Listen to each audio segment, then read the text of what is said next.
ছোটবেলা থেকেই ফুটবলের প্রতি ছিল প্রবল অনুরাগ। স্থানীয় পর্যায় থেকে শুরু করে জেলা ও বিভাগীয় পর্যায়ে, এরপর Dhaka city cup, mayor cup, academy cup সহ সব স্তরে নিজের দক্ষতা প্রমাণ করেছেন জুয়েল রানা। নীলফামারীর ডোমার উপজেলার বোড়াগাড়ী ইউনিয়নের নওদাবস গ্রামের ছেলে জুয়েল ধারাবাহিকভাবে ধরে রেখেছেন তার পারফরমেন্স। সেই ধারাবাহিকতায় বসুন্ধরা অনূর্ধ্ব 18 দলও সফলতার সাথে খেলেছেন তিনি। সম্প্রতি ভুটানের পেশাদার ফুটবল ক্লাব পারো এফসির 50 জনের ট্রায়ালে বাংলাদেশের মাত্র 3 জন ডাক পেয়েছেন। সেখানেও জায়গা করে নিয়েছেন জুয়েল। আসছে নভেম্বরে অনুষ্ঠিত হতে যাচ্ছে ভুটান প্রিমিয়ার লিগ। এতে অংশ নিতে হলে যেতে হবে ভুটান। তবে এখন পর্যন্ত পাসপোর্ট, বিমানের টিকিট ও খেলার সরঞ্জাম কিছুই জোগাড় হয়নি তার। জীবনের এমন টার্নিং পয়েন্টে এসে কঠিন এক বাস্তবতার মুখে জুয়েল। আমি ফুটবল ডোমার হাই স্কুল মাঠ থেকে শুরু করি, সুজন ভাইয়ের হাত ধরে ডোমার ফুটবল একাডেমি থেকে। এখান থেকে ডোমার পৌরসভা টিমে খেলি, ডোমার উপজেলা টিমে, নীলফামারী জেলা বিভাগ এবং ঢাকায় city cup, mayor cup, academy cup এবং সর্বশেষ আমি আছি বসুন্ধরা অনূর্ধ্ব 18 টিমে। এখন ওইখান থেকে প্রায় 8 মাসের মতো ওইখানে থাকার পর ভুটান থেকে 3 সদস্যের একটা কমিটি মানে পারো এফসির আসছে আর কি। ওখান থেকে প্রায় আমরা 50 জনের মতো ট্রায়াল দিছি। ওখান থেকে আমরা 5 জন টিকছি। এখন আমার যাওয়া হচ্ছে না, মানে যাওয়া হবে না এরকম একটা অবস্থায়, কারণ আমার ফ্যামিলির আর্থিক অবস্থা সেরকম ভালো না। আর পাসপোর্ট, ভিসা, বিমানের টিকিট সব মিলে অনেক টাকা খরচ। জুয়েলের বাবা পেশায় দিনমজুর, মাঝে মধ্যে ভ্যানও চালান। কোনো রকমে সংসার চালালেও সন্তানের এই চাহিদা পূরণ করা তার কাছে স্বপ্নের মতো।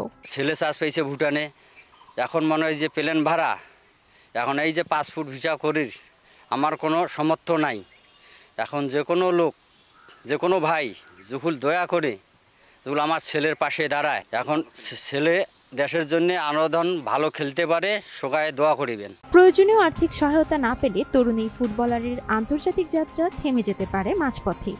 যে কারণে এই অবস্থায় সমাজের সহৃদয়বান ব্যক্তিদের প্রতি সহায়তার আবেদন জানিয়েছেন জুয়েল রানার পরিবার এবং স্থানীয় ফুটবল একাডেমি।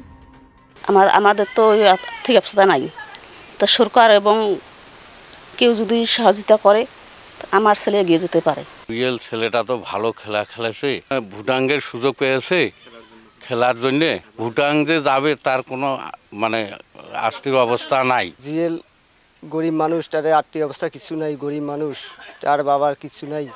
এখন সে খেলাধুলা ভালো করেই, যদি সরকার যদি কোনো সহযোগিতা করে তাহলে ছেলেটা যাইতে পারবে ভুটান। জুয়েল আমাদের যে ঢাকা যে বসুন্ধরা কিংস অ্যারিনা আছে সেই ক্লাবের হয়ে খেলে অনূর্ধ্ব 18 দলে। সেখান থেকে ভুটানে চান্স পেয়েছে। আমরা যতটুকু পারি তাকে আর্থিক সহযোগিতা করব এবং তাকে সাপোর্ট করব। আসলে জুয়েল অনেক প্রতিভাবান একজন খেলোয়াড়, তার অনেক মানে নামডাক আছে, ইতিমধ্যে সে অনেক লিগ খেলেছে। আমার একাডেমিতে অন্যতম খেলোয়াড় জুয়েল রানা।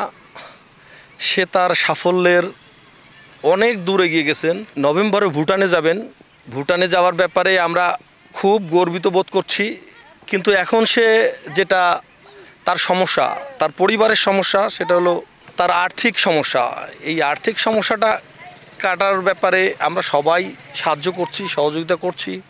সবার সহযোগিতা ওইভাবে আসলে সরকারিভাবে যদি কোনোভাবে তার কোনো অনুদান পায়, পাসপোর্ট, ভিসা, পাশাপাশি প্লেনের টিকিট, অনেক ব্যাপার আছে যেগুলি সবাই সাহায্য করলে সম্ভব। আমি বলবো যে এই অসহায় পরিবারটাকে যদি আমরা সবাই মিলে সাহায্য করি, মানুষের জন্য সবাই সাহায্য করলে ইনশাআল্লাহ সে ডোমারের গর্ব নয়, সারা বাংলাদেশের গর্ব হয়ে উঠবে। বিষয়টি জানার পর সর্বোচ্চ সহযোগিতার কথা জানিয়েছে উপজেলা নির্বাহী কর্মকর্তা। তো তার যে আর্থিক অবস্থার খুব একটা ভালো না, সেটা আমি শুনতে পেরেছি। আবেদন করেছে, তো আমাদের জেলা প্রশাসক বরাবর আবেদন করলে আমি কি সেটা সুপারিশ করে স্যারের বরাবর দিব। আর আমার উপজেলা প্রশাসন থেকে যতটুকু সাহায্য করা সম্ভব আমরা সেটি করব। একজন তরুণ ফুটবলারের স্বপ্ন যেন আর্থিক সংকটে হারিয়ে না যায়, সেজন্য সকলের সম্মিলিত উদ্যোগই একমাত্র উপায়।